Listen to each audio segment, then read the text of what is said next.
Thank you so much and welcome back. Always wonderful to connect with you, the amazing subscribers. You guys, it's been an very interesting few months or so, but I'm not complaining because guess what? The parks are open. There's still so many beautiful things going on in life, even though we're a little bit in the midst of this chaos. So I did my walk earlier this morning, and the Lord just put it on my heart to put out an additional message. So I'm just broadcasting from my home today. So again, welcome. You know how we like to start. If you haven't already done so, please go ahead, close your eyes. I don't have my candle in this room, but let's do a virtual imaginary candle. Go ahead, close your eyes and make your wish. All right, I made my wish. You guys, dreams, hopes, and wishes come true every day. Don't stop dreaming, hoping, wishing, putting your goals out in front of you. Because I'm telling you, this is what I know beyond a shadow of a doubt. Manifestation is real. The power of God, the hand of God is has always been in control, remains in control. So I want to talk to you today about um, getting in touch with how you respond, guys. How do you respond when you are hurt, when you are sad, when you are disappointed? How do you respond? I don't want to have kind of a fluffy, pseudo conversation about this. I really want to get into the innards of this. This is a real world channel. I don't pull any punches with you guys. I said to myself years ago when this channel started, I'm not going to do a disservice and injustice to myself or any of you by coming on here pretending, guessing, making things up, sharing half truths and whole lies. I really lay it out on the line. I've shared many things about my life, and it's not for the sake of putting my business out there. It's really for the sake and the efficacy for your healing, for the healing of humanity, and certainly the work has healed me too. So one of the most tremendous things that you can do for yourself is to get seated in your truth in terms of not just how you respond, but why do you respond the way you respond, particularly when you're sad, hurt, or disappointed. I want to take you back in time, put the spotlight on me right now, again, for the sake of healing and sharing. Uh, some years ago, I was working on this project, and I was working on this project with someone. I wouldn't say we were close friends, but we had become friendly, building a really positive rapport. There were a lot of favors I had done for this person in the past. And I was really just, I would say the best way to describe it is kind of in a comfort zone with this person. So I didn't think anything of it when I needed a referral. It was a business referral that I had asked for. Someone that I knew very well, she was in touch with, could kind of make this happen instantly. A linkage, if you will. I think you understand what I'm saying.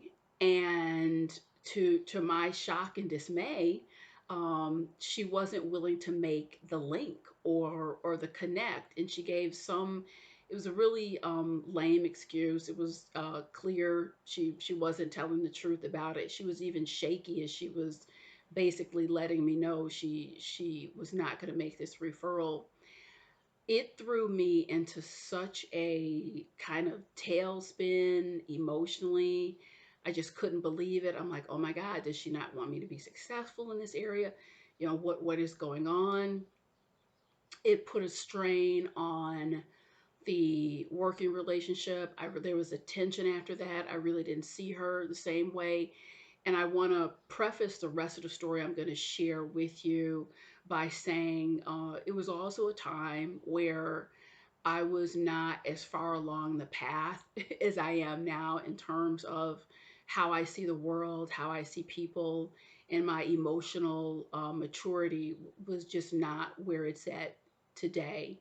And I thank God for all growth and development.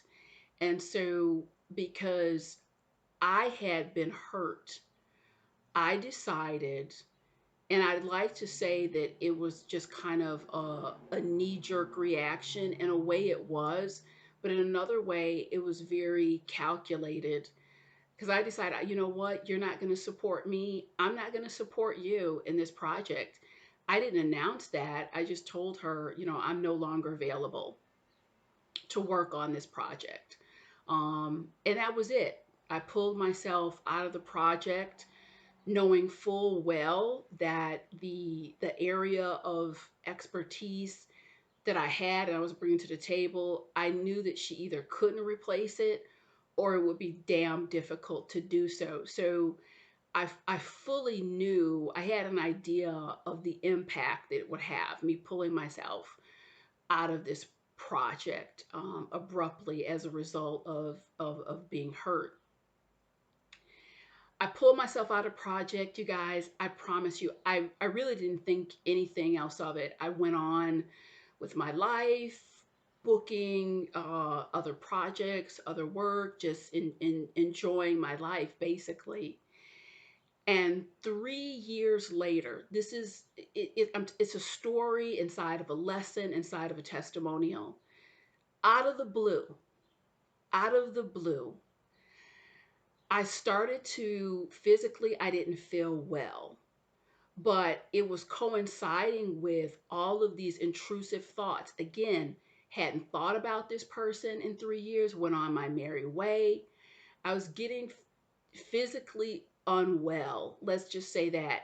And these intrusive thoughts of this person kept popping into my mind. I'm like, what is this? What the heck? What is this about? And I was just trying to shake it. I'm like, haven't thought about them in forever. What the heck is going on here? Couple more weeks went by. I'm not getting the physical lift that I want. This person is still popping in my mind. And although my emotional maturity wasn't where it is today, I've always, for most of my life, had just this very strong cord of connection with God, the creator of all creation. And I just started getting this tap on my shoulder. You need to reach out to her. It was just in my spirit. You need to reach out to her. And I was very resistant. And just inside of my spirit, my response to God was, I'm not doing it. I'm not doing it. And, that's also a no no. When the Lord has worked with you and taps you on the shoulder, it doesn't really matter where you are in your spiritual journey. I knew also me saying no was a no no. So, predictably so, this person, the thoughts of this person became more and more intrusive.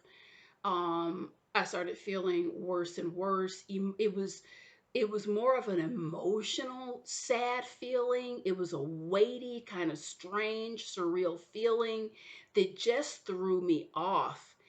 And I knew in my heart of hearts, whether I want to or not, the Lord is dealing with me. And like I don't know how I'm going to reach out to this person, what I'm going to say, but clearly, for whatever reason, and I went into prayer about this, and it was very clear you are to reach out to this person. And it was with my hesitation was I didn't want to open the door up for more hurt for myself. I had put this all behind me.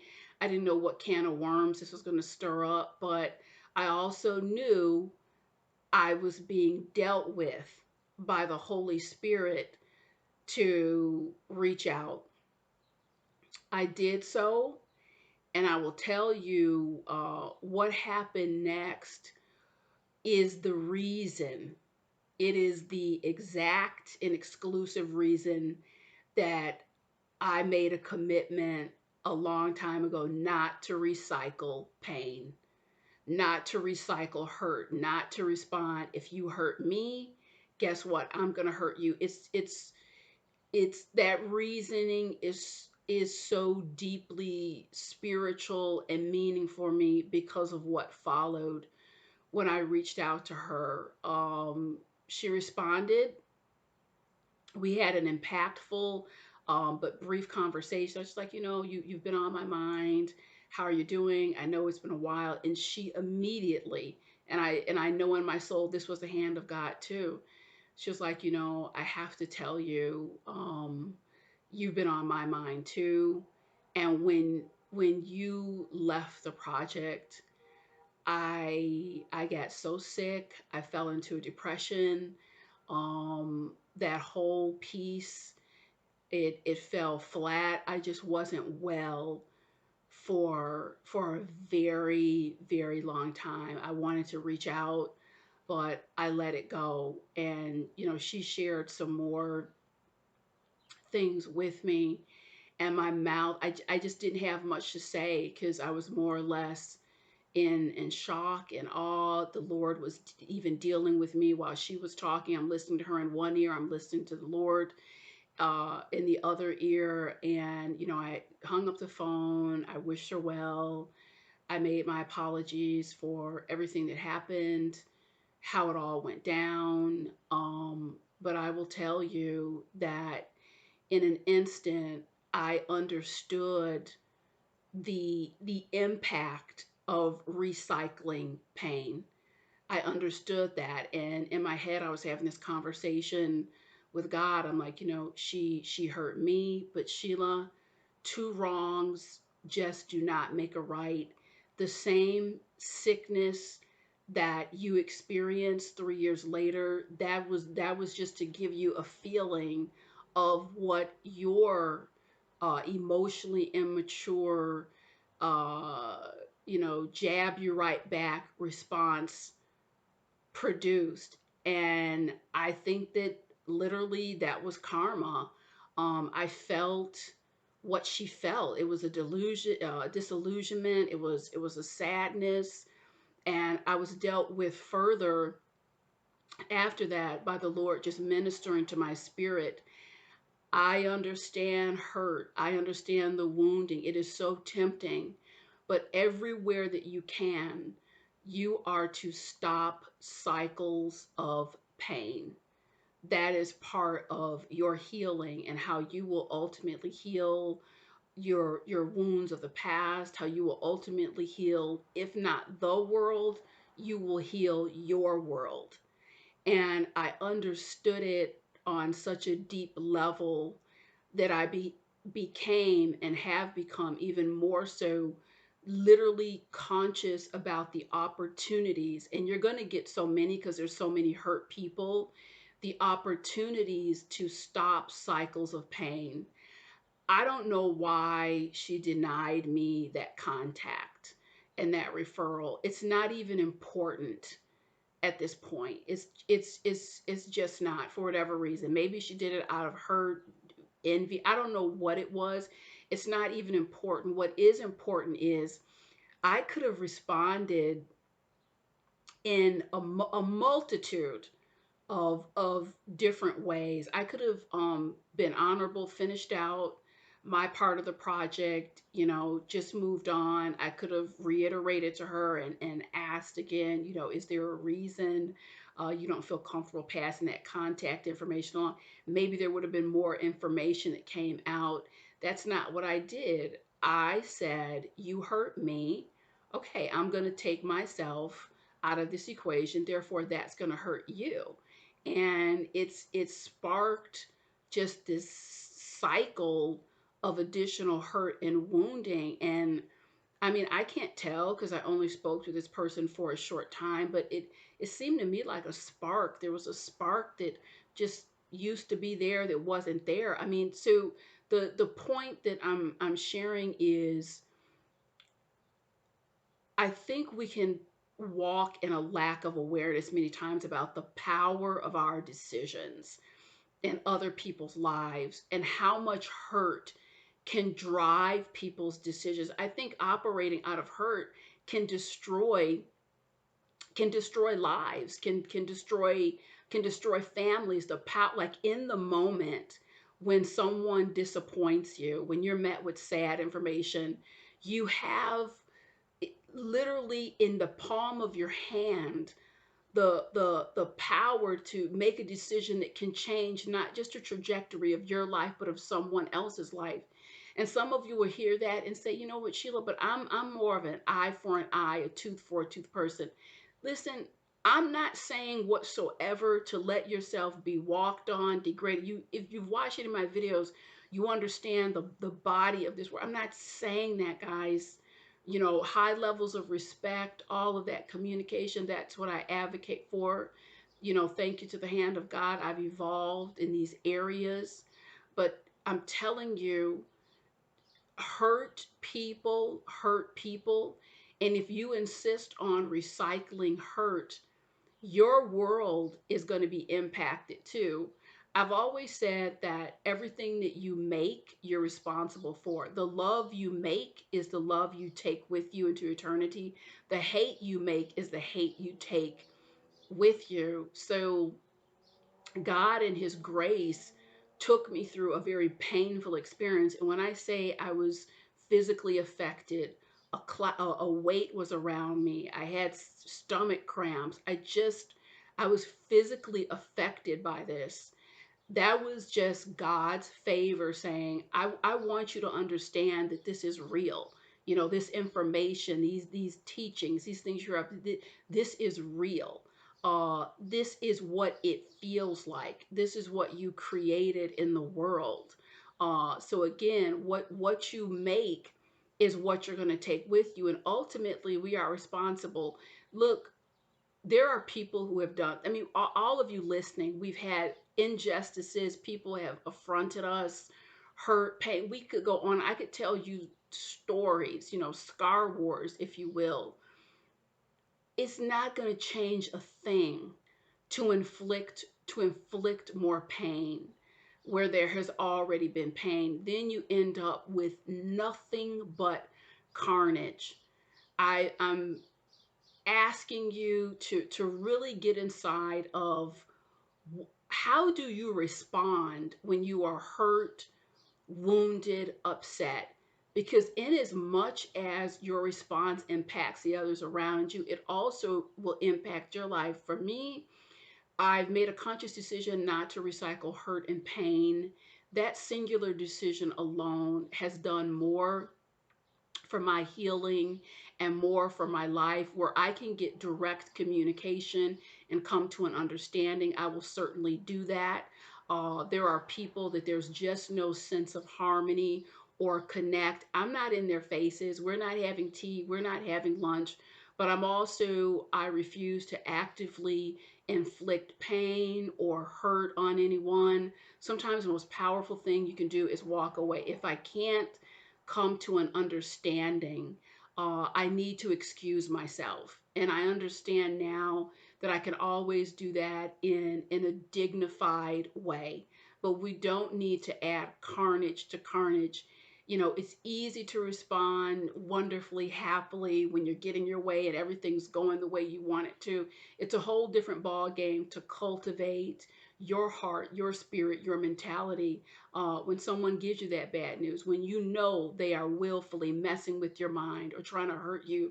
It's a completely different skill set to be able to distance yourself, move away without feeling like, it's the analogy I use, is throw a bunch of red paint in a white room and say, clean it up. There's nothing good that can ever come from it. It really can't. I've had so many situations since the story I shared with you. And oftentimes, when I can't get the clarity or come to an understanding, I give it to God. Let go, let God. If there is to be justice, you will work it out. I choose and just want to be a blessing, a warm light in the world. Um, I'm not, having said that, I'm not a doormat. You know, I do advocate for myself, but I don't recycle paint in as much as I can. And if it ever is recycled, it's never my intention. that would happen, because my eyes were opened through a painful but quite necessary experience. And I feel, I don't know, the Lord just put that on my heart to share that story today. And I hope it will bless some of you out there listening. But I will tell you, it's a game changer. You can begin to heal your life through your level of response, the way you decide to respond. So I hope that this information made a difference. If you love what I'm doing, please do subscribe, share the news of the channel with your friends and family, and I'll be coming at you again real soon. Thank you so much.